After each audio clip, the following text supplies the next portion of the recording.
পারমাণবিক খেলার নতুন অধ্যায়, ট্রাম্পের চাল, পুতিনের পাল্টা। স্নায়ুযুদ্ধের সময়ও এমন দৃশ্য দেখা যায়নি। কিউবান মিসাইল সংকটের বিভীষিকা ভুলতে পারেনি বিশ্ব, যখন পরমাণু যুদ্ধের কিনারায় পৌঁছে গিয়েছিল মানবজাতি। সেই রুদ্ধশ্বাস 13 দিনের পর থেকে কোনো মার্কিন প্রেসিডেন্ট প্রকাশ্যেই রাশিয়ার উপকূলে পরমাণু সাবমেরিন মোতায়েনের নির্দেশ দেননি। কিন্তু ডোনাল্ড ট্রাম্প, যার শাসনকাল বরাবরই অপ্রত্যাশিত ও নাটকীয়তায় ভরা, তিনি এবার সেই রেখাও অতিক্রম করলেন। তার এই পদক্ষেপ কি শুধুই লোক দেখানো অভিনয়, নাকি এক উচ্চ ঝুঁকিপূর্ণ পারমাণবিক খেলা? ডোনাল্ড ট্রাম্পের এই সিদ্ধান্তের সবচেয়ে বড় চমক হলো এর স্বাভাবিকীকরণ। সাধারণ সময়ে এমন ঘোষণা পুরো বিশ্বকে কাঁপিয়ে দিত। স্টক মার্কেট ধসে পড়ত, জরুরি বৈঠক বসত জাতিসংঘে, আর মানুষের মনে জমা হতো এক অজানা আতঙ্ক। কিন্তু ট্রাম্পের আমলে একের পর এক অপ্রচলিত ঘটনার সাক্ষী হতে হতে বিশ্ব যেন কিছুটা অভ্যস্ত হয়ে গেছে। তাই কিউবান সংকটের মতো ভয়াবহতা এবার দেখা যাচ্ছে না। কিন্তু এর মানে এই নয় যে ঝুঁকি নেই, বরং ট্রাম্পের এই পদক্ষেপ পরমাণু উত্তেজনার সিঁড়িতে এক নতুন এবং সম্ভবত বিপজ্জনক ধাপের জন্ম দিয়েছে। ট্রাম্পের এই চালকে অনেকেই বলছেন তিনি আসলে পুতিনের কৌশলই ব্যবহার করছেন। দীর্ঘদিন ধরে পুতিন পারমাণবিক অস্ত্রকে এক ধরনের দর কষাকষির হাতিয়ার হিসেবে ব্যবহার করে আসছেন। যখনই পশ্চিমা দেশগুলোর সঙ্গে উত্তেজনা বেড়েছে, তিনি কালিনিনগ্রাদে পরমাণু বহনে সক্ষম ইস্কান্দার ক্ষেপণাস্ত্র মোতায়েন করেছেন। 2023 সালে বেলারুশে পারমাণবিক অস্ত্র মোতায়েন করে তিনি স্নায়ুযুদ্ধের পর প্রথমবার রাশিয়ার বাইরে পারমাণবিক অস্ত্র স্থাপন করেন। এমনকি ইউক্রেন যুদ্ধেও তিনি বারবার কৌশলগত পারমাণবিক অস্ত্র ব্যবহারের ইঙ্গিত দিয়েছেন। এই প্রেক্ষাপটে ট্রাম্প যেন পুতিনেরই আয়নায় নিজেকে দেখালেন। পুতিনের হুমকিকে ট্রাম্প আসল হুমকি হিসেবে নিয়েছেন এবং তার পাল্টা জবাব হিসেবে পারমাণবিক সাবমেরিন মোতায়েনের মতো চরম পদক্ষেপ নিয়েছেন। মজার বিষয় হলো, ট্রাম্পের সমর্থকরা সবসময় বলে থাকেন তার কথাকে আক্ষরিক অর্থে নয়, বরং রূপক অর্থে বুঝতে হবে। অথচ এবার তিনি নিজেই প্রতিপক্ষের রূপক হুমকিকে আক্ষরিক অর্থে নিয়ে পাল্টা চাল দিলেন। এই নাটকের আরেক গুরুত্বপূর্ণ চরিত্র হলেন দিমিত্রি মেদভেদেভ। পুতিনের ঘনিষ্ঠ এই সাবেক প্রেসিডেন্ট সামাজিক যোগাযোগ মাধ্যমে প্রায়শই আক্রমণাত্মক মন্তব্য করেন। তিনি সাম্প্রতিক সময়ে সতর্ক করে বলেছেন, ট্রাম্পের হুমকি রাশিয়া ও যুক্তরাষ্ট্রের মধ্যে যুদ্ধ বাঁধিয়ে দিতে পারে। এর জবাবে ট্রাম্প তার নিজের প্ল্যাটফর্ম ট্রুথ সোশ্যালে লিখেছেন, শব্দের গুরুত্ব অনেক, আর সেগুলো অনেক সময় এমন পরিণতি ডেকে আনতে পারে যা কেউ চায় না। এই মন্তব্যের মধ্য দিয়ে ট্রাম্প একদিকে যেমন মেদভেদেভকে উপেক্ষা করছেন না, অন্যদিকে তেমনই তার পদক্ষেপকে কেবল মুখের কথা নয়, বাস্তব পদক্ষেপ হিসেবে তুলে ধরছেন। তবে এই উচ্চ ঝুঁকির খেলার পেছনে আরো গভীর উদ্দেশ্য থাকতে পারে। আগামী দিনগুলোতে ইউক্রেনে রাশিয়ার আগ্রাসন নিয়ে ট্রাম্পকে তার অবস্থান পরিষ্কার করতে হবে। কিয়েভে সাম্প্রতিক রুশ হামলায় 31 জন নিহতের ঘটনা এই চাপ আরও বাড়িয়েছে। পাশাপাশি চীন ও ভারতের মতো দেশগুলোর ওপর রাশিয়ার তেল গ্যাস কেনা নিয়ে দ্বিতীয় স্তরে নিষেধাজ্ঞা জারির পরিকল্পনাও ট্রাম্পের জন্য কূটনৈতিক চাপ তৈরি করেছে।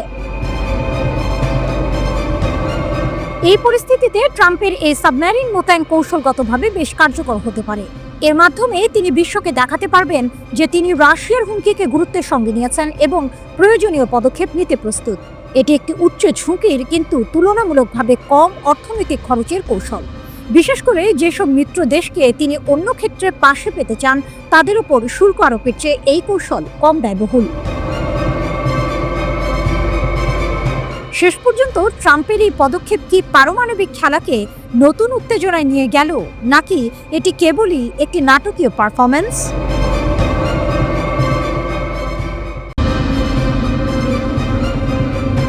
মধ্যপ্রাচ্যের আকাশে নতুন অধ্যায়। রুশ ঢালে অপ্রতিরোধ ইরান। তেল আবিব থেকে ওয়াশিংটন, বিশ্বের তাবড় তাবড় সামরিক হেডকোয়ার্টারের মনিটরে ভেসে ওঠা একটি লাল বিন্দু সব হিসেব উল্টে দেবে। এতদিন যে ইসরায়েলি F-35 স্টেলথ ফাইটারকে আকাশের অপ্রতিরোধ শিকারী বলে মনে করা হতো, সেটিই এখন শিকারে পরিণত হবে। ইরানের মরুভূমির আকাশে এক নীরব প্রহরী জেগে উঠেছে, যার অদৃশ্য জাল ভেদ করা প্রায় অসম্ভব। খেলা ঘুরে গেছে। ইরানের পারমাণবিক কর্মসূচির প্রাণকেন্দ্র ইস্পাহানের আকাশ এখন আর আগের মতো নেই। গত 26 জুলাই মরুভূমির বুক চিরে যখন একটি মিসাইল আকাশে গর্জে উঠল, তখন তা শুধু একটি পরীক্ষা ছিল না, ছিল মধ্যপ্রাচ্যের ক্ষমতার ভারসাম্যে একটি ভূ রাজনৈতিক ভূমিকম্পের ঘোষণা। এটি ছিল রাশিয়ার কিংবদন্তি তুল্য S-400 ট্রায়াঙ্গ এয়ার ডিফেন্স সিস্টেমের প্রথম অপারেশনাল পরীক্ষা, যা এখন ইরানের হাতে। মস্কোর এই পদক্ষেপ নিছক কোনো সামরিক চুক্তি নয়, এটি একটি মাস্টার স্ট্রোক। অত্যন্ত গোপনে রাশিয়ান Il-76 পরিবহন বিমানে করে এই মারাত্মক সিস্টেমের বিভিন্ন অংশ তেহরানে এসে পৌঁছায়। রাশিয়া আনুষ্ঠানিকভাবে মুখে কুলুপ এঁটেছে, যা এই ঘটনাকে আরও রহস্যময় এবং ভয়ঙ্কর করে তুলেছে। S-400 শুধু একটি মিসাইল সিস্টেম নয়, এটি প্রায় 400 কিলোমিটার পর্যন্ত বিস্তৃত এক দুর্ভেদ্য দুর্গ। এর রাডার এতটাই শক্তিশালী যে মার্কিন ও ইসরায়েলিদের অহংকার F-35 স্টেলথ জেটের ছায়াও তার চোখ এড়াতে পারবে না। এর মানে হলো ইরানের আকাশে হামলা চালানোর চিন্তা এখন দুঃস্বপ্নের নামান্তর। ইরানের আকাশসীমায় প্রবেশ করার অর্থ এক অদৃশ্য মৃত্যু ফাঁদে পা দেয়া। কিন্তু প্রশ্ন হলো, রাশিয়া হঠাৎ কেন তার সবচেয়ে উন্নত প্রতিরক্ষা ব্যবস্থা ইরানকে দিল? এখানেই লুকিয়ে আছে আসল টুইস্ট। এটি কোনো উপহার নয়, বরং ইরানের এক শীতল প্রতিশোধ এবং ভূ রাজনৈতিক দাবা খেলার চূড়ান্ত চাল। বেশ কিছুদিন ধরেই রাশিয়ার কাছ থেকে Su-35 যুদ্ধ বিমান পাওয়ার কথা ছিল ইরানের, কিন্তু মস্কো সেই প্রতিশ্রুতি পূরণে দেরি করছিল। সহ্য করতে না পেরে তেহরান তার ধৈর্যের শেষ সীমায় পৌঁছে যায়। তারা মস্কোকে একটি স্পষ্ট বার্তা দেয়, হয় প্রতিশ্রুত যুদ্ধ বিমান দিন, না হলে আমাদের আকাশ রক্ষার জন্য আরও শক্তিশালী কিছু চাই।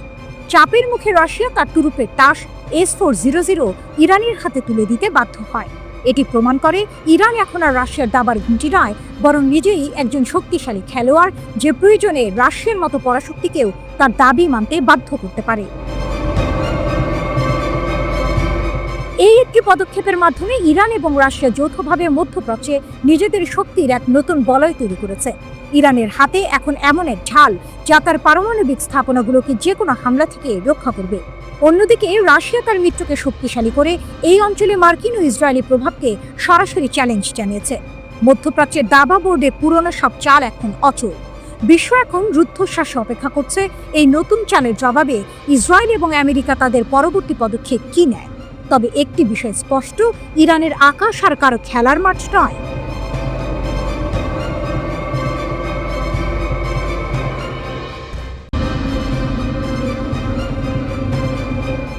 আমেরিকা ইরানের ওপর আবারও আক্রমণ শুরু করেছে।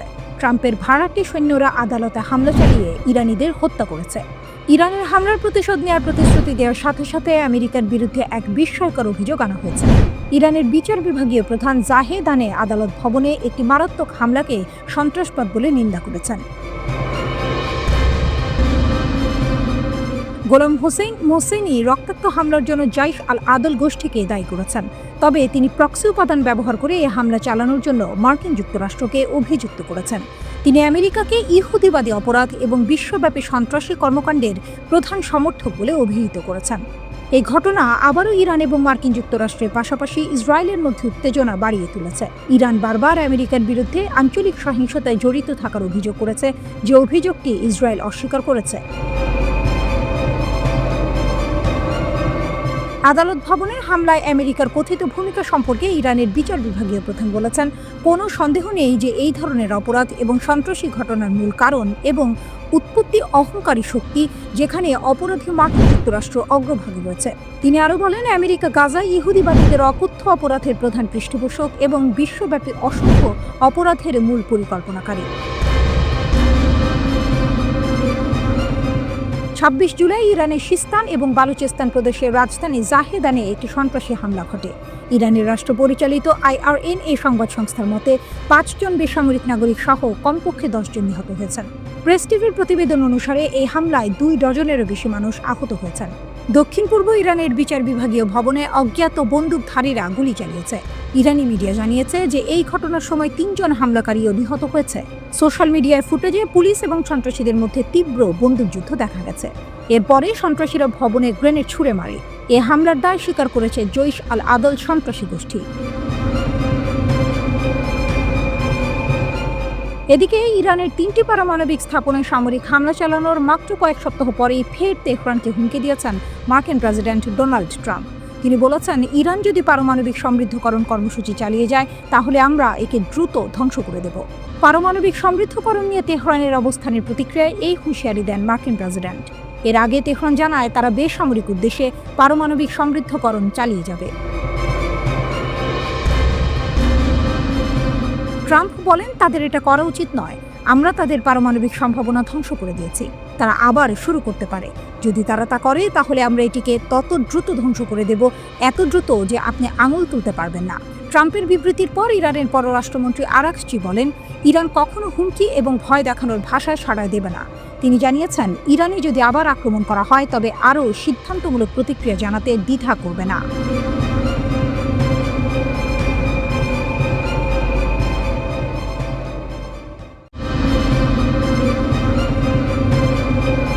মার্কিন চোখ ফাঁকি দিয়ে ইরানে 5 বোয়িং 777।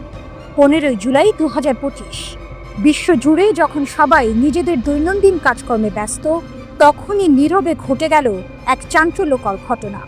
এক অকল্পনীয় কৌশলে 5টি অত্যাধুনিক বোয়িং 777 বিমান মার্কিন যুক্তরাষ্ট্রের নাকের ডগা দিয়ে পৌঁছে গেল ইরানের মাটিতে।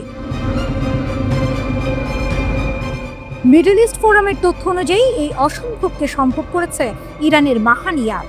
মার্কিন ভিত্তিক লন এভিয়েশন থেকে তারা কিনেছে 5টি বোয়িং 777-212ER জেট বিমান। মজার বিষয় হলো এই বিমানগুলো 2020 সাল পর্যন্ত সিঙ্গাপুর এয়ারলাইন্স ব্যবহার করত। 2019 সালের নিষেধাজ্ঞার পর এটাই ছিল ইরানি মার্কিন বিমানের সবচেয়ে বড় অবৈধ স্থানান্তর। এই পুরো অভিযানে নেপথ্যে কাজ করেছে অস্ট্রেলিয়া, চীন, ইন্দোনেশিয়া এবং কম্বোডিয়ার মতো দেশগুলোতে ছড়িয়ে থাকা অসংখ্য ফ্রন্ট কোম্পানি। বিমানগুলো প্রথমে অস্ট্রেলিয়া থেকে চীনে, তারপর ইন্দোনেশিয়া ও কম্বোডিয়া হয়ে শেষ পর্যন্ত ইরানের মাটিতে পা রাখে। 15 জুলাই 2025 তারিখে এই চূড়ান্ত আগমন ঘটে, যেখানে একাধিক স্তরে কৌশলের আশ্রয় নেওয়া হয়েছিল। এমনকি মাদাগাস্কারের একটি শেল কোম্পানি জাল নিবন্ধন দিয়ে বিমানের আসল উৎস এবং মালিকানা গোপন করার চেষ্টা করে। স্যাটেলাইটের চোখে ধরা পড়ল লুকোচুরি। এই গোপন মিশন অবশ্য পুরোপুরি গোপন থাকেনি। স্যাটেলাইট চিত্রগুলি পরিষ্কারভাবে দেখিয়ে দিয়েছে বিমানগুলো ইরানের মাশহাদ, জাহেদান এবং চাবাহারে অবতরণ করেছে। আশ্চর্যের বিষয় হলো চাবাহার বিমানবন্দর সাধারণত সামরিক ও লজিস্টিক কাজে ব্যবহৃত হয়। বিমানগুলো অবতরণের কয়েক ঘন্টার মধ্যেই তাদের অস্থায়ী নিবন্ধন এবং মার্কিংগুলো দ্রুত সরিয়ে ফেলা হয় যেন কোনো প্রমাণ না থাকে। ইরানের জন্য এক কৌশলগত জয়।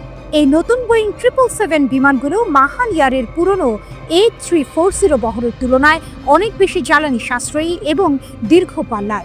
এর ফলে ইরান এশিয়ার দূরপাল্লার রুটে এই বিমানগুলো ব্যবহার করতে পারবে, এমনকি নিষেধাজ্ঞা এড়াতে ইয়াজদ এয়ারওয়েজের কাছে লিজও দিতে পারবে।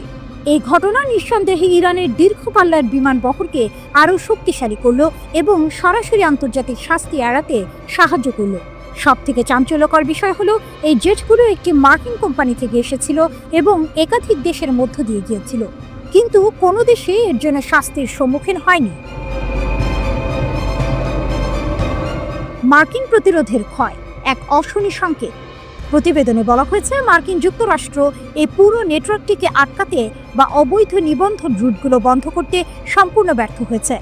ইন্দোনেশিয়ার মতো কিছু দেশের বিরুদ্ধে অতীতেও ইরানের বিমান চোরাচালানে সহায়তা করার অভিযোগ উঠেছে, কিন্তু তাদের বিরুদ্ধে কোনো ব্যবস্থা নেওয়া হয়নি।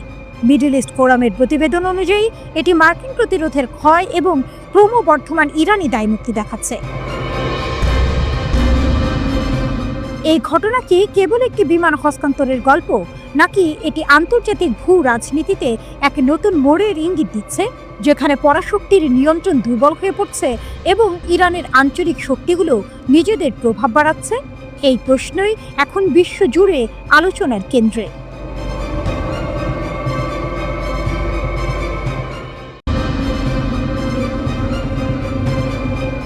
পশ্চিমা নিষেধাজ্ঞার খড়গ ঝুলছে ইরানের উপর। সময়সীমা ঘনিয়ে আসছে অগাস্টে, কিন্তু পশ্চিমারা যখন তেহরানকে কোণঠাসা করার চেষ্টা করছে, ইরান তখন তার সামরিক সক্ষমতার এক নতুন দৃষ্টান্ত স্থাপন করেছে, যা ইসরায়েলের অত্যাধুনিক প্রতিরক্ষা ব্যবস্থাকেও চ্যালেঞ্জের মুখে ফেলে দিয়েছে। অপ্রত্যাশিত সামরিক চাল, ইসরায়েলের আকাশ প্রতিরক্ষা ভেদ। ইসরায়েলের আকাশ প্রতিরক্ষা ব্যবস্থা বিশ্বজুড়ে বেশ সুপরিচিত। যুক্তরাষ্ট্রের সহায়তায় গড়ে ওঠা এই 4 স্তর বিশিষ্ট প্রতিরক্ষা ব্যবস্থা, যার মধ্যে রয়েছে অ্যারো 3, অ্যারো 2, ডেভিড স্লিং এবং আয়রন ডোম, যে কোনো ক্ষেপণাস্ত্র হামলা প্রতিহত করতে সক্ষম বলে দাবি করা হয়। কিন্তু অপারেশন ট্রু প্রমিস 3-তে ইরান দেখিয়ে দিয়েছে এই ব্যবস্থাতেও ফাঁক থাকতে পারে। আগে ইরান সাধারণত রাতে ব্যাপক আকারে ক্ষেপণাস্ত্র হামলা চালাত, কিন্তু এবার তারা কৌশল বদলেছে। দিনের বেলায় ছোট ছোট নির্ভুল হামলা চালিয়ে ইসরায়েলের প্রতিরক্ষা ব্যবস্থার প্রতিক্রিয়া পর্যবেক্ষণ করেছে। হামলার পাল্লা, গতিপথ এবং সময় পরিবর্তন করে ইরান ইসরায়েলের প্রতিরক্ষা ব্যবস্থাকে তার সর্বোচ্চ সমন্বয় ক্ষমতার বাইরে নিয়ে যেতে বাধ্য করেছে। ইসরায়েলি ক্ষেপণাস্ত্র বিশেষজ্ঞ কালিস্কির ভাষায়, তারা ইসরায়েলি প্রতিরক্ষা ব্যবস্থাকে বিচ্ছিন্ন করার চেষ্টা করেছে। সবচেয়ে বড় চমক ছিল ইসরায়েলের ফাত্তা-1 হাইপারসনিক ক্ষেপণাস্ত্রের ব্যবহার। এটি শব্দের চেয়ে 10 গুণেরও বেশি গতিতে আঘাত হানতে সক্ষম এবং এর ওয়ারহেড আলাদা হতে পারে, যা এটিকে ট্র্যাক করা আরও কঠিন করে তোলে। ইসরায়েলের সবচেয়ে উন্নত ইন্টারসেপ্টর যেমন অ্যারো 3 এবং ডেভিড স্লিং তত্ত্বীয়ভাবে এমন ক্ষেপণাস্ত্র আটকাতে সক্ষম হলেও ফাত্তা-1 ইসরায়েলের 4টি প্রতিরক্ষা স্তর ভেদ করে লক্ষ্যবস্তুতে আঘাত হানতে সক্ষম হয়েছে।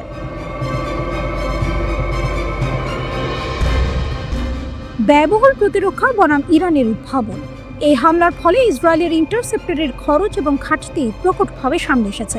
ইসরায়েলকে বাধ্য হয়ে সবচেয়ে বড় হুমকির ক্ষেপণাস্ত্রগুলোকেই কেবল টার্গেট করতে হচ্ছে। এর অর্থ হলো কিছু ক্ষেপণাস্ত্র ইসরায়েলের প্রতিরক্ষা ব্যবস্থা ভেদ করে চলে গেছে। এই ঘটনাগুলো বিশেষ করে সংঘাতের গতি এবং ভৌগোলিক নিয়ন্ত্রণ করার ইরানের ক্ষমতা, কৌশলগত ক্ষমতার ভারসাম্যে একটি উল্লেখযোগ্য পরিবর্তনের ইঙ্গিত দেয়। এমনকি পশ্চিমা বিশেষজ্ঞরাও স্বীকার করতে বাধ্য হয়েছেন যে ইরান পশ্চিমা ক্ষেপণাস্ত্র প্রতিরক্ষা মতবাদের মূল নীতিকে চ্যালেঞ্জ করেছে। র্যান্ড কর্পোরেশনের রাফায়েল কোহেন স্বীকার করেছেন যে কোনো ক্ষেপণাস্ত্র ব্যবস্থা, এমনকি ইসরায়েলের মতো অত্যাধুনিক ব্যবস্থাও শেষ পর্যন্ত দুর্বলতা প্রকাশ করবে। তার মতে, একটি প্রতিরক্ষা ব্যবস্থার মূল বিষয় হল নিখুঁত একক স্তর তৈরি করা নয়, বরং এর সম্মিলিত প্রভাব। কালিস্কি যেমনটি বলেছেন, আমরা উভয়েই শেখার প্রক্রিয়ায় আছি। তারা তাদের আক্রমণ উন্নত করার চেষ্টা করছে আর আমরা আমাদের প্রতিরক্ষা। এই উক্তিটি ইসরায়েলি দর্শকদের আশ্বস্ত করার উদ্দেশ্যে বলা হলেও এটি তেহরানের দীর্ঘদিনের দাবিকেই সমর্থন করে। প্রতিরোধ, উদ্ভাবন এবং কৌশলগত গভীরতা ভারী সশস্ত্র প্রতিপক্ষের বিরুদ্ধেও ক্ষমতার ভারসাম্যকে বদলে দিতে পারে। ইরানকে তাহলে পশ্চিমাদের নিষেধাজ্ঞার চাপ উপেক্ষা করে নিজস্ব পথেই হাঁটবে, নাকি শেষ মুহূর্তে কোনো চুক্তি হবে? অগাস্টের সময়সীমা ঘনিয়ে আসার সাথে সাথে এই প্রশ্নগুলোর উত্তর আরও স্পষ্ট হবে।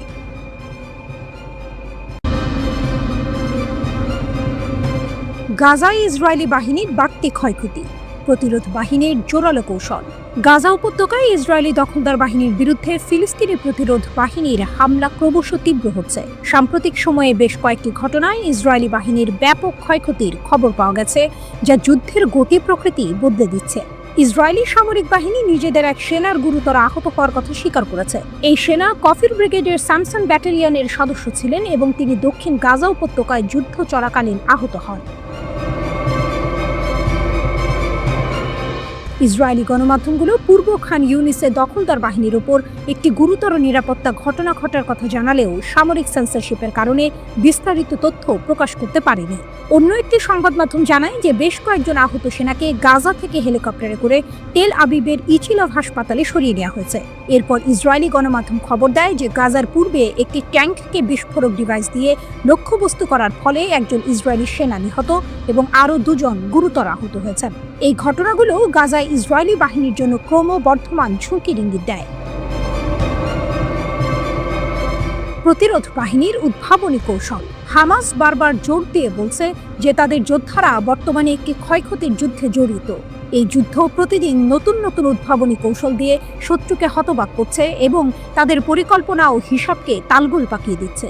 হামাস আরও দাবি করেছে যে ইসরায়েলি সামরিক বাহিনীর অপ্রতিরোধ ফায়ার পাওয়ার এবং আকাশপথে শ্রেষ্ঠত্ব থাকা সত্ত্বেও যুদ্ধ যত দীর্ঘ হচ্ছে, ইসরায়েলি সেনাবাহিনী গাজার পরিবর্তনশীল বাণীতে তত গভীরে ডুবে যাচ্ছে, যা তাদের বাহিনীকে আরও প্রতিরোধ হামলার মুখে ফেলছে।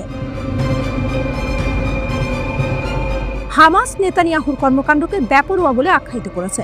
তাদের মতে নেতানিয়াহু তার সেনাবাহিনী এবং সমগ্র জায়নবাদী সত্তাকে একটি নিষ্ফল যুদ্ধে টেনে নিয়ে যাচ্ছেন, যার কোনো ভবিষ্যৎ নেই। হামাস সতর্ক করে বলেছে যে এই আগ্রাসন চলতে থাকলে শুধুমাত্র আটক বন্দী এবং সেনাদের জীবনে বিপন্ন হবে না, বরং এটি সামগ্রিকভাবে ইসরায়েলের জন্য একটি ভয়াবহ কৌশলগত বিপর্যয় ডেকে আনবে। প্রতিরোধ বাহিনীর এই দৃঢ় অবস্থান ইসরায়েলের ওপর মানসিক চাপ বাড়াচ্ছে এবং তাদের যুদ্ধ পরিচালনার সক্ষমতা নিয়ে প্রশ্ন তুলছে। আলোচনায় প্রতিরোধ বাহিনীর অটল প্রভাব।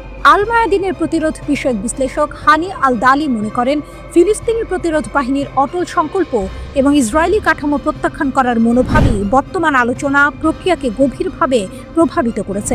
আল দালি জোর দিয়ে বলেছেন যে ফিলিস্তিনি প্রতিরোধ বাহিনীর দৃঢ়তা এবং যুদ্ধক্ষেত্রে তাদের অবিচলতা ইসরায়েলকে তাদের পূর্ববর্তী প্রত্যাহার পরিকল্পনা পুনর্বিবেচনা করতে বাধ্য করেছে। ইসরায়েল প্রাথমিকভাবে আলোচনায় গাজা উপত্যকার কিছু অংশে সামরিক উপস্থিতি বজায় রাখার চেষ্টা করেছিল, কিন্তু প্রতিরোধ বাহিনীর দৃঢ়তার কারণে তাদের পরিকল্পনায় পরিবর্তন আনতে হচ্ছে। তিনি আরও উল্লেখ করেছেন যে মাটিতে চালানো উচ্চ প্রভাবের অভিযানগুলো, যেমন একটি ইসরায়েলি ট্যাঙ্কের ভেতরে বিস্ফোরক ডিভাইস স্থাপন করা, এক প্রতিরোধ যোদ্ধার বহুল প্রচারিত ছবি ইসরায়েলি সামরিক প্রতিষ্ঠানে উল্লেখযোগ্য চাপ সৃষ্টি করেছে। এই অভিযানগুলো ইসরায়েলের রাজনৈতিক নেতৃত্ব এবং জনগণের কাছে একটি সুস্পষ্ট বার্তা পৌঁছে দিচ্ছে যে চলমান নিরলস ক্ষয়ক্ষতি এবং সৈন্যদের মনোবল কমে যাওয়ার কারণে সেনাবাহিনী গাজায় তাদের লক্ষ্য অর্জন করতে পারবে না। আল দালি আরও বলেছেন যে ফিলিস্তিনি প্রতিরোধ বাহিনীর শক্তিশালী সামরিক পারফরম্যান্স সরাসরি আলোচনা প্রক্রিয়াকে প্রভাবিত করেছে এবং মধ্যস্থতাকারীদের চাপে দখলদার বাহিনীকে তাদের প্রত্যাহার পরিকল্পনা সংশোধন নিয়ে আলোচনা করতে বাধ্য করছে। আল দালি আরও বলেছেন যে ফিলিস্তিনি প্রতিরোধ বাহিনীর শক্তিশালী সামরিক পারফরম্যান্স সরাসরি আলোচনা প্রক্রিয়াকে প্রভাবিত করেছে এবং মধ্যস্থতাকারীদের চাপে দখলদার বাহিনীকে তাদের প্রত্যাহার পরিকল্পনা সংশোধন নিয়ে আলোচনা করতে বাধ্য করছে। এই পরিস্থিতি প্রমাণ করে যে প্রতিরোধ বাহিনীর সামরিক সক্ষমতা গাজার ভবিষ্যৎ নির্ধারণে একটি গুরুত্বপূর্ণ ভূমিকা পালন করছে।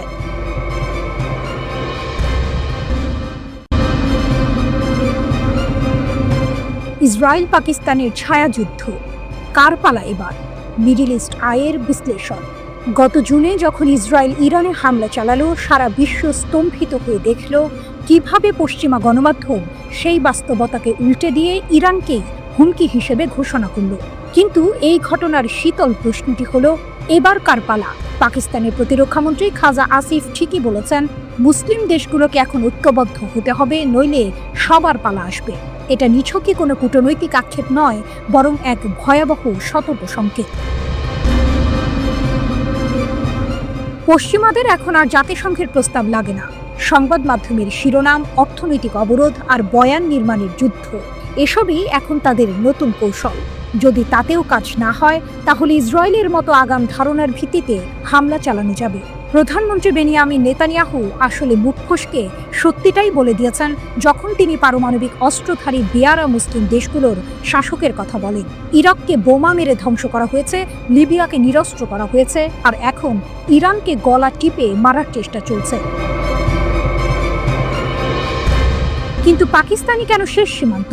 কারণ পাকিস্তান শুধু একটি দেশ নয়, এটি পশ্চিমা ও জায়নবাদী আধিপত্যের বিরুদ্ধে এক কৌশলগত, আদর্শগত এবং প্রযুক্তিগত প্রতিরোধের প্রতীক। পশ্চিমা বিশ্বের জন্য এটি এক কাঁটা, যা তাদের বিশ্ব ব্যবস্থার জন্য চূড়ান্ত বিপদসীমা। সম্প্রতি ভারতের টাইমস অফ ইন্ডিয়ার একটি প্রতিবেদন ছড়িয়েছে, যেখানে দাবি করা হয়েছে পাকিস্তান নাকি এমন আন্তঃমহাদেশীয় ক্ষেপণাস্ত্র তৈরি করছে যা যুক্তরাষ্ট্র পর্যন্ত পৌঁছাতে সক্ষম।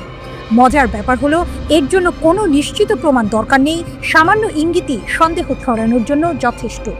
ঠিক যেমন 2001 সালে ঝাপসা স্যাটেলাইট ছবি দিয়ে ব্যাপক বিধ্বংসী অস্ত্রের গল্প ফেঁদে ইরাকের ওপরে ঝাঁপিয়ে পড়া হয়েছিল, ঠিক তেমনই পাকিস্তানের পারমাণবিক সক্ষমতাকে এখন বৈশ্বিক বোঝা হিসেবে দেখানো হচ্ছে।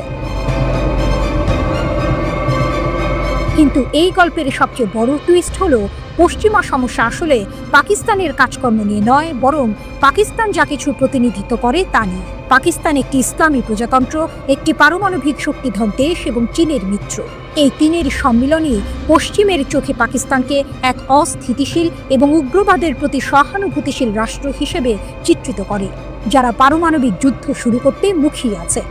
অথচ মজার বিষয় হলো, পাকিস্তান তার 7 দশকের ইতিহাসে কখনোই কোনো ধর্মভিত্তিক দলকে নির্বাচনের মাধ্যমে ক্ষমতায় আনেনি। অন্যদিকে ভারত এমন একজনকে উৎসাহের সঙ্গে ক্ষমতায় বসিয়েছে যিনি 2002 সালের গুজরাট গণহত্যার সময় মুখ্যমন্ত্রী ছিলেন। অভিযোগ আছে তিনি সে সময় চোখ বন্ধ করে রেখেছিলেন।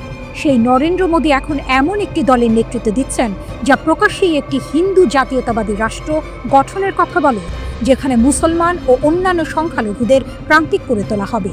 এরপরও ব্রিটিশ ও পশ্চিমা সংবাদ মাধ্যম ভারতকে এখনও যুক্তিবাদী রাষ্ট্র ও গণতন্ত্রের বাতিঘর হিসেবে দেখে।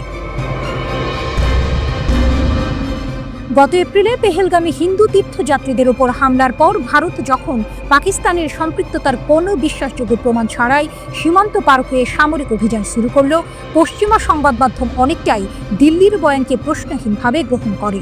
এর বিপরীতে পাকিস্তানি কর্মকর্তাদের বৈরিতাপূর্ণ সাক্ষাৎকারের মুখোমুখি হতে হয়। এখানে এক অঘোষিত কিন্তু স্পষ্ট যুক্তি কাজ করে। হিন্দু জাতীয়তাবাদী রাজনীতি যতই সহিংস হোক না কেন তা রাজনৈতিক পছন্দ হিসেবে বৈধতা পায়, কিন্তু ইসলামপন্থী রাজনীতি ক্ষমতার ধারে কাছে না থাকলেও তাকে অস্তিত্বের হুমকি হিসেবে দেখা হয়। তাহলে পশ্চিমের এই দ্বিমুখী নীতির কারণ কি? এর মূল কারণ হলো পাকিস্তান তাদের প্রতিষ্ঠিত বিশ্ব ব্যবস্থার বিরোধিতা করে। এটি কেবল পারমাণবিক শক্তিধর মুসলিম দেশ নয়, এটি চীনেরও মিত্র। আর এই তিনটি বৈশিষ্ট্যই পশ্চিমের চোখে পাকিস্তানকে এক ভিন্ন মাত্রার হুমকি হিসেবে দাঁড় করিয়েছে। তাই এবার কার পালা? এই প্রশ্নের উত্তরটা হয়তো আমাদের ধারণার চেয়েও বেশি জটিল এবং গভীর।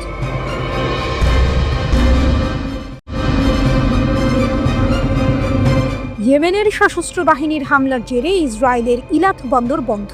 ইসরায়েলি অর্থনীতির ওপর তীব্র প্রভাব। লোহিত সাগরে ইয়েমেনি সশস্ত্র বাহিনীর হামলার কারণে ইসরায়েলের গুরুত্বপূর্ণ ইলাত বন্দর ঋণ পরিশোধে ব্যর্থ আনুষ্ঠানিকভাবে বন্ধ ঘোষণা করা হয়েছে। ইসরায়েলি গণমাধ্যমের খবরে বলা হয়েছে, এই ঘটনাকে বন্দরের সূত্রগুলো ইয়েমেনি সশস্ত্র বাহিনীর জয় এবং ইসরায়েলি অর্থনীতির ক্ষতির প্রতীক হিসেবে আখ্যা দিয়েছে।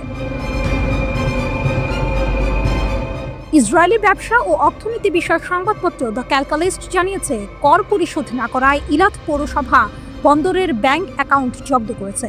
এর পরিমাণ প্রায় 1 কোটি শেকেল, যা প্রায় $3 বিলিয়ন সমান। মূলত ইসরায়েল সম্পর্কিত জাহাজে ইয়েমেনি বাহিনীর লাগাতার হামলার কারণে বন্দরের রাজস্বে ব্যাপক ধস নেমেছে। ইসরায়েলের শিপিং অ্যান্ড পোর্টস অথরিটি জানিয়েছে, চলমান সংঘাতের কারণে ইলাত বন্দর আর্থিক সংকটে পড়েছে। ইলাত পৌরসভা তাদের কাছে থাকা ঋণের জন্য বন্দরের সমস্ত ব্যাংক অ্যাকাউন্ট জব্দ করেছে।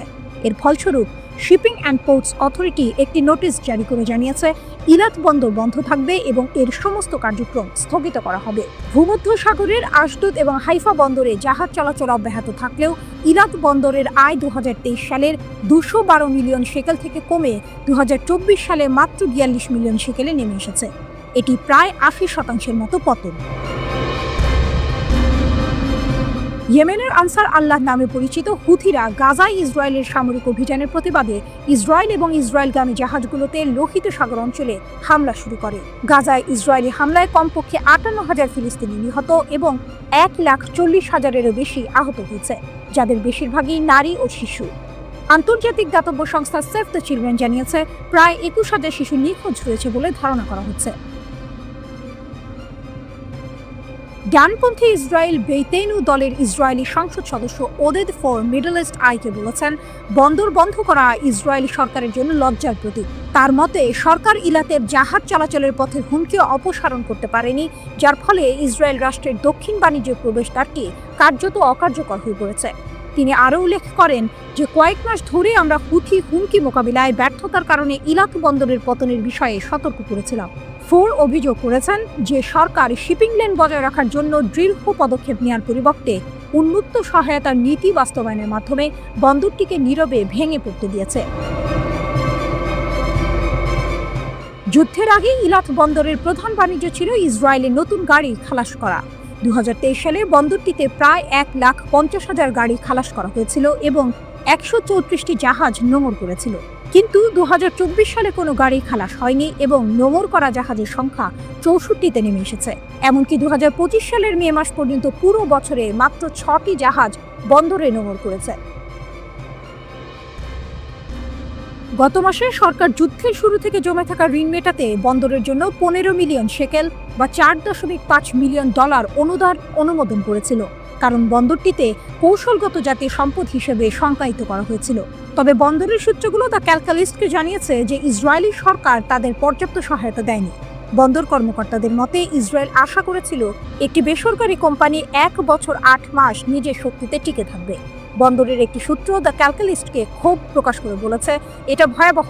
ইলাত এবং ইসরায়েলের অর্থনীতির বিরুদ্ধে যুদ্ধে এটি হুথিদের জয়। আর্থিক ক্ষতির ফলে বন্দর কর্তৃপক্ষ বেশ কয়েকজন শ্রমিককে ছাঁটাই করতে বাধ্য হয়েছে।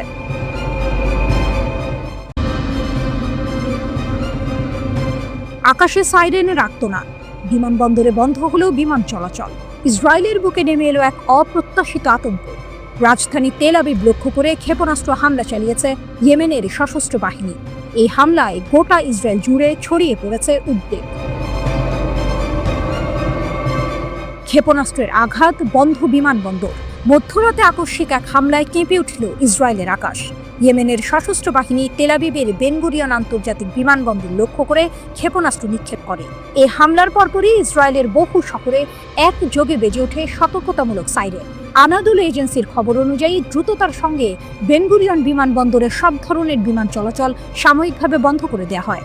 ইসরায়েলি সংবাদ মাধ্যম চ্যানেল 12 জানিয়েছে, ইয়েমেন থেকে আসা একটি ক্ষেপণাস্ত্রের কারণেই এই কঠোর নিরাপত্তামূলক পদক্ষেপ নেওয়া হয়। ইসরায়েলি সেনাবাহিনী এক বিবৃতিতে নিশ্চিত করেছে, ইসরায়েলের বিভিন্ন অঞ্চলে সতর্কতামূলক সাইরেন বাজানোর পর ইয়েমেন থেকে উৎক্ষেপণ করা একটি ক্ষেপণাস্ত্র বিমান বাহিনী সফলভাবে প্রতিহত করেছে।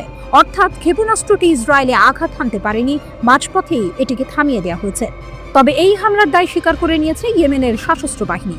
গোষ্ঠীটির সামরিক মুখপাত্র ইয়াহিয়া সারি এক টেলিভিশন ভাষণে জানান, বেন গুরিয়ন বিমানবন্দর লক্ষ্য করে তারা প্যালেস্টাইন 2 নামের একটি হাইপারসনিক ব্যালিস্টিক ক্ষেপণাস্ত্র নিক্ষেপ করেছে। তিনি বলেন, এই অভিযান ছিল একটি গুণগত সামরিক পদক্ষেপ যা সরাসরি বিমানবন্দরের দিকে পরিচালিত হয়েছে। ইয়েদিয়ত আহরোনট সংবাদপত্রের তথ্যমতে তেল আবিব, রামাত গান, পেতা তিকভা, জেরুজালেম, হোলন, রিশন লেজিয়ন, বোনেব্রাক, মোডিন এবং রোহবাত সহ ইসরায়েলের বহু গুরুত্বপূর্ণ শহরে সাইরেন বাজানো হয়। সাধারণ মানুষ আশ্রয়স্থলে ছুটতে বাধ্য হন। তবে স্বস্তির এখন পর্যন্ত এই হামলায় কোনো ধরনের ক্ষয়ক্ষতি বা প্রাণহানির খবর পাওয়া যায়নি। ইসরায়েলি প্রতিরক্ষা ব্যবস্থা সফলভাবে কাজ করায় একটি বড় ধরনের বিপর্যয় এড়ানো গেছে। ইয়েমেনি সশস্ত্র বাহিনীর অব্যাহত প্রতিরোধের ঘোষণা। ইয়াহিয়া সারি তার ভাষণে স্পষ্ট জানিয়েছেন, গাজা উপত্যকায় ইসরায়েলি আগ্রাসন ও অবরোধ বন্ধ না হওয়া পর্যন্ত তাদের প্রতিরোধমূলক হামলা অব্যাহত থাকবে। গত মার্চ মাস থেকে ইসরায়েল গাজায় নতুন করে সামরিক অভিযান শুরু করার পর ইয়েমেনি বাহিনী ক্ষেপণাস্ত্র ও ড্রোন হামলা আরও বাড়িয়ে দিয়েছে। 2023 সালের নভেম্বর মাস থেকে তারা লোহিত সাগর, এডেন উপসাগর এবং আরব সাগরে বাণিজ্যিক জাহাজেও হামলা চালিয়ে আসছে। ইয়েমেনের সশস্ত্র বাহিনী দাবি করে, এই হামলাগুলো ফিলিস্তিনিদের প্রতি তাদের সংহতির অংশ হিসেবে চালানো হচ্ছে। গাজার স্বাস্থ্য মন্ত্রণালয় ও আন্তর্জাতিক বিভিন্ন সংস্থার তথ্য অনুযায়ী চলমান ইসরায়েলি হামলায় গাজায় এরই মধ্যে প্রায় 59,000 মানুষ প্রাণ হারিয়েছেন। এই বিপুল সংখ্যক প্রাণহানি ফিলিস্তিন সংহতি আন্দোলনকে আরও জোরদার করেছে, যার প্রভাব হিসেবে ইয়েমেনের সশস্ত্র বাহিনীর মতো গোষ্ঠীগুলো ইসরায়েলের বিরুদ্ধে সরাসরি হামলায় অংশ নিচ্ছে।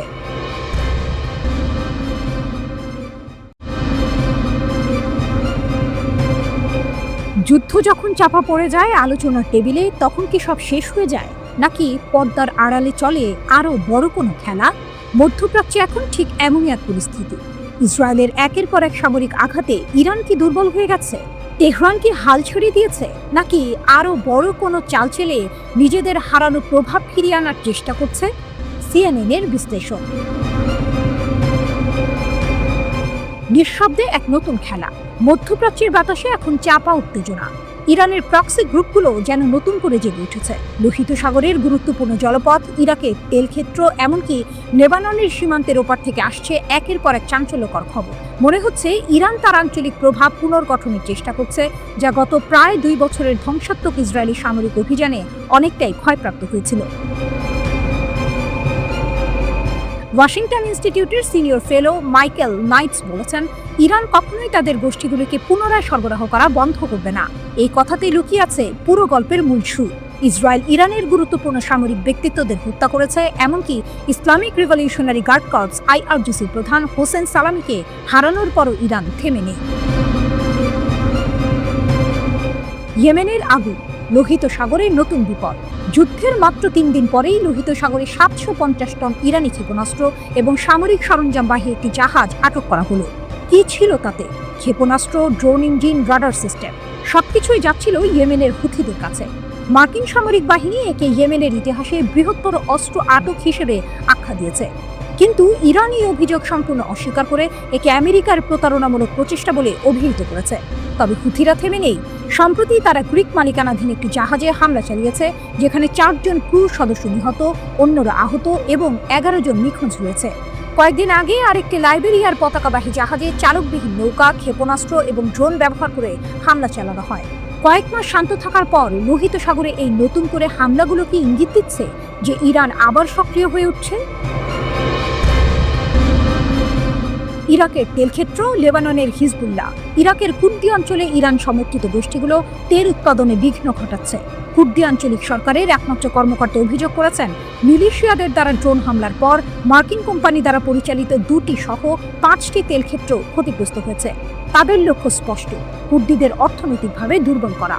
অন্যদিকে লেবাননের হিজবুল্লাহ গোষ্ঠী, যা একসময় ইরানের সবচেয়ে শক্তিশালী মিত্র ছিল, এখন মারাত্মকভাবে দুর্বল হয়ে পড়েছে। গত বছর ইসরায়েলি হামলায় তাদের সম্মানিত নেতা হাসান নাসরুল্লাহ নিহত হয়েছেন।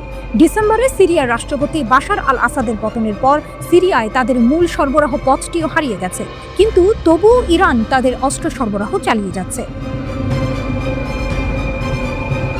একজন আঞ্চলিক কর্মকর্তা বলছেন, অবশ্যই ইরানিরা তাদের আলোচনার হাতকে শক্তিশালী করার জন্য তাদের কিছু প্রক্সিকে শক্তিশালী করার চেষ্টা করছে। তবে আরেক সূত্র জানিয়েছে, হিজবুল্লাহ নিজেদের পুনর্গঠিত করার চেষ্টা করছে, কারণ তারা এখন অস্তিত্বের পরিস্থিতিতে রয়েছে। সিরিয়ার নীরব প্রতিরোধ। লেবাননে হিজবুল্লাহকে পুনর্বহাল করার ইরানের প্রচেষ্টা অব্যাহত থাকলেও সিরিয়ার নতুন সরকার ইরানের বিরুদ্ধে কঠোর অবস্থান নিয়েছে।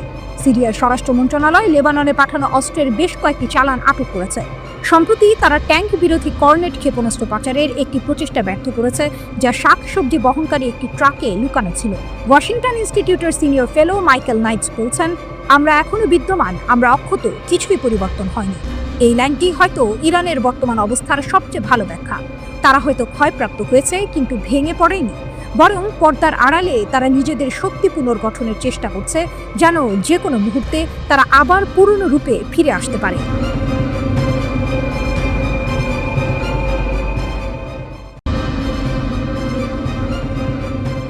গাজার প্রতিরোধ যোদ্ধাদের পাল্টা আঘাত। গাজায় ইসরায়েলি আগ্রাসন যত বাড়ছে, ফিলিস্তিনি প্রতিরোধ যোদ্ধারাও ততটাই মরিয়া হয়ে পাল্টা আঘাত হানছে। একের পর এক অভিযানে তারা ইসরায়েলি সামরিক স্থাপনা ও সেনাদের লক্ষ্য করে হামলা চালাচ্ছে। সুজাইয়ায় আল কাসামের অতর্কিত হামলা। গত 11 জুলাই 2025 তারিখে গাজা শহরের সুজাইয়া পাড়ার পূর্বে বাগদাদ স্ট্রিটে এক চাঞ্চল্যকর ঘটনা ঘটে। হামাসের সামরিক শাখা আল কাসাম ব্রিগেড জানিয়েছে, তাদের প্রতিরোধ যোদ্ধারা আল নাসিরা স্কুলের কাছে একটি মেরকাভা ট্যাঙ্কের ওপর থাকা একজন ইসরায়েলি সেনাকে গুলি করে হত্যা করেছে। এই অতর্কিত হামলা ইসরায়েলি বাহিনীকে হতবাক করে দিয়েছে। মাত্র 4 দিন আগে, অর্থাৎ গত 7 জুলাই 2025 তারিখে সুজাইয়ার আল রিদওয়ান মসজিদের কাছে আরেকটি বড় হামলা চালানো হয়। আল কাসাম ব্রিগেড আল কুদস ব্রিগেডের সাথে সমন্বয় করে 2টি সওয়াজ এবং থাকেব বিস্ফোরক ডিভাইস ব্যবহার করে 3টি ইসরায়েলি মেরকাভা ট্যাঙ্ককে লক্ষ্যবস্তু করে। একটি ট্যান্ডাম চার্জও হামলায় ব্যবহৃত হয়, যা ইসরায়েলি সামরিক যানের ব্যাপক ক্ষতি করে বলে জানা গেছে। খান ইউনিস ও গাজা ইনভেলাপ অঞ্চলে প্রতিরোধ। এদিকে আল কুদস ব্রিগেড খান ইউনিসের উত্তরে আল সাতার আল ঘারভি এলাকার আল মুহান্দিস হলে অবস্থিত একটি ইসরায়েলি কমান্ড ও কন্ট্রোল সেন্টারে মর্টার শেল নিক্ষেপ করে। এই হামলায় ইসরায়েলি বাহিনীর যোগাযোগ ব্যবস্থায় বড় ধরনের আঘাত এনেছে বলে ধারণা করা হচ্ছে। শুধু তাই নয়, আল কুদস ব্রিগেড গাজার আশেপাশে সদেরাত, মেফাসিব ও নির আম বসতিতে রকেট হামলার ফুটেজ প্রকাশ করেছে। তাদের রকেট বাহিনী এই বসতিগুলো লক্ষ্য করে ধারাবাহিক হামলা চালায়। ইসরায়েলি দখলদার বাহিনীর একজন মুখপাত্র এই রকেট হামলার কথা নিশ্চিত করেছেন এবং সাইরেন সক্রিয় করার কথাও জানান। একটি পৃথক বিবৃতিতে আল কুদস ব্রিগেড আরও নিশ্চিত করেছে, 19 জুলাই বিকেলে খান ইউনিসের দক্ষিণ পূর্বে মাআন এলাকায় বার্ক শক চার্জ ব্যবহার করে একটি ইসরায়েলি সামরিক যান ধ্বংস করেছে। জাবালিয়া এবং খান ইউনিসে যৌথ অভিযান। আল আকসা শহীদ ব্রিগেডও তাদের যোদ্ধাদের উত্তর গাজা উপত্যকার পূর্ব জাবালিয়া শহরে অগ্রসরমান ইসরায়েলি সৈন্য এবং সামরিক যানবাহনের সমাবেশে গোলা বর্ষণের ফুটেজ প্রকাশ করেছে। অন্যান্য প্রতিরোধ গোষ্ঠীর সাথে যৌথ অভিযানের অংশ হিসেবে স্ট্যান্ডার্ড 60 মিমি মর্টার রাউন্ড ব্যবহার করে এই গোলাবর্ষণ করা হয়েছিল। আল নাসের সালাহ আল দিন ব্রিগেডও নিশ্চিত করেছে যে তাদের বাহিনী 20 জুলাই সকালে খান ইউনিসের উত্তরে 5 নম্বর স্ট্রিটের আশেপাশে অবস্থানরত ইসরায়েলি সেনা এবং যানবাহনগুলিকে মর্টার শেল দিয়ে লক্ষ্য করে হামলা চালিয়েছে। গাজা উপত্যকার বিভিন্ন স্থানে সংঘর্ষ অব্যাহত থাকার সময় এই অভিযানগুলি করা হয়েছে। ইসরায়েলি বাহিনীর অব্যাহত বিমান বোমা বর্ষণ এবং তীব্র স্থল আক্রমণ প্রচেষ্টা সত্ত্বেও ফিলিস্তিনের প্রতিরোধ গোষ্ঠীগুলো ইসরায়েলি বাহিনীর বিরুদ্ধে একের পর এক সফল হামলার ঘোষণা দিয়ে চলেছে।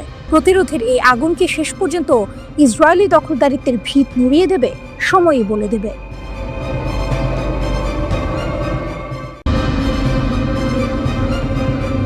ইসরায়েলের সঙ্গে 12 দিনের সংঘাতের পর ইরান তাদের আকাশ প্রতিরক্ষা ব্যবস্থা মেরামত করে ফেলেছে।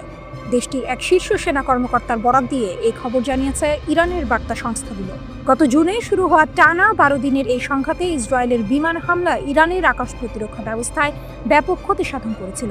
তবে ইরান দাবি করছে তারা দেশীয় প্রযুক্তিতে সেই ক্ষতি পুষিয়ে নিয়েছে। মধ্যপ্রাচ্যের বাতাসে এখন বারুদের গন্ধ। জুন মাসের এক ভোর ইসরায়েলের যুদ্ধ বিমানগুলো হঠাৎই ইরানের আকাশসীমায় কালো ছায়া ফেলেছিল। 12 দিন ধরে চলেছিল সেই আকাশ যুদ্ধ। ইসরায়েলের উন্নত F-35 যুদ্ধ বিমানগুলো ইরানের আকাশ প্রতিরক্ষা ব্যবস্থায় আঘাত হানে। ইরানের S-300 এবং নিজস্ব প্রযুক্তিতে তৈরি বাভার 373 প্রতিরক্ষা ব্যবস্থা ব্যাপক ক্ষতিগ্রস্ত হয়। ইরানও বসেছিল না। পাল্টা ক্ষেপণাস্ত্র আর ড্রোন হামলায় ইসরায়েলি ভূখণ্ডেও কাঁপন ধরিয়েছিল তারা। কিন্তু আকাশ যুদ্ধের পাল্লা ইসরায়েলের দিকেই ভারী ছিল। যুদ্ধের ডামাডোলের পর যখন ধুলো উঠছিল তখন সবার চোখ ছিল ইরানের দিকে। তারা কি এই অপ্রত্যাশিত আঘাত সামলে উঠতে পারবে? ইরানের সামরিক বাহিনীর অপারেশন বিভাগের উপপ্রধান মাহমুদ মুজাভি একটি চাঞ্চল্যকর ঘোষণা দিলেন। তিনি জানালেন, আমাদের কিছু আকাশ প্রতিরক্ষা ব্যবস্থা ক্ষতিগ্রস্ত হয়েছিল, এটা লুকানোর কিছু নয়। কিন্তু আমাদের সহকর্মীরা দেশীয় সম্পদ ব্যবহার করে সেগুলোর বদলে আগে থেকে নিরাপদ জায়গায় মজুত রাখা ব্যবস্থা প্রতিস্থাপন করেছেন যেন আকাশসীমা সুরক্ষিত থাকে। এই ঘোষণায় একটি নীরব বিস্ময় লুকিয়েছিল। ইরান কি সত্যি সত্যি এত দ্রুত নিজেদের প্রতিরক্ষা ব্যবস্থা পুনরুদ্ধার করতে পেরেছে? বিদেশি কোনো আকাশ প্রতিরক্ষা ব্যবস্থা আমদানি না করেই তারা কিভাবে এই অসম্ভবকে সম্ভব করল? এখানেই আসল টুইস্ট। ইরান বহু বছর ধরে পশ্চিমা নিষেধাজ্ঞার মুখে নিজস্ব সামরিক সক্ষমতা বাড়াতে জোর দিয়েছিল। তাদের এই সক্ষমতাই এখন ত্রাতার ভূমিকায় অবতীর্ণ হলো। তারা প্রমাণ করল প্রতিকূল পরিস্থিতিতেও তারা নিজেদের পায়ে দাঁড়াতে জানে। আলোচনা টেবিলে নতুন মোড়। আকাশে যুদ্ধের মেঘ কাটতে না কাটতেই আলোচনা টেবিলে নতুন এক মোড়। ইরানের আধা সরকারি বার্তা সংস্থা তাসনিম নিউজ জানিয়েছে, পরমাণু প্রকল্প নিয়ে যুক্তরাজ্য, ফ্রান্স ও জার্মানির সঙ্গে আলোচনায় বসতে পারে তেহরান। ইউরোপের এই 3 দেশ এবং ইউরোপীয় ইউনিয়নের পররাষ্ট্রনীতি বিষয়ক প্রধান কাজা কালাসের সঙ্গে ইরানের পররাষ্ট্রমন্ত্রী আব্বাস আরাকচির বৈঠকের পরে এই খবর সামনে আসে। 2015 সালে ইরানের ইউরেনিয়াম সমৃদ্ধকরণ সীমিত করার জন্য একটি চুক্তি হয়েছিল, যেখান থেকে 2018 সালে যুক্তরাষ্ট্র সরে যায়। এরপর ডোনাল্ড ট্রাম্প নতুন করে ইরানের সঙ্গে চুক্তি করতে চাইছেন। এ নিয়ে 5 দফা বৈঠক হয়েছে। কিন্তু গত মাসে ইসরায়েলের হামলার পর পরবর্তী ধাপের বৈঠক স্থগিত করে তেহরান। এখন আবার আলোচনা টেবিলে ফিরে আসার ইঙ্গিত দিচ্ছে ইরান। ইসরায়েলের হামলার পর যখন সবাই ভেবেছিল ইরান দুর্বল হয়ে পড়েছে, ঠিক তখনই তারা তাদের নিজস্ব সামরিক শক্তির জোরে ঘুরে দাঁড়ালো। মুসাভির কথায় সেই দৃঢ়তা স্পষ্ট। ইরানের এই নিজস্ব প্রযুক্তির ওপর ভরসা করার গল্পই যেন যুদ্ধের পর সবচেয়ে বড় হুক। তারা নতুন করে কোনো বিদেশি প্রতিরক্ষা ব্যবস্থা আমদানি করেনি, বরং নিজেদেরই তৈরি সরঞ্জাম দিয়ে ক্ষতিগ্রস্ত আকাশ প্রতিরক্ষা ব্যবস্থাকে প্রতিস্থাপন করেছে। এই ঘটনা শুধু সামরিক সক্ষমতারই প্রমাণ নয়, এটি ইরানের আত্মনির্ভরশীলতারও এক উজ্জ্বল দৃষ্টান্ত। তারা বুঝিয়ে দিল বাইরের সাহায্য ছাড়াই তারা নিজেদের নিরাপত্তা নিশ্চিত করতে সক্ষম।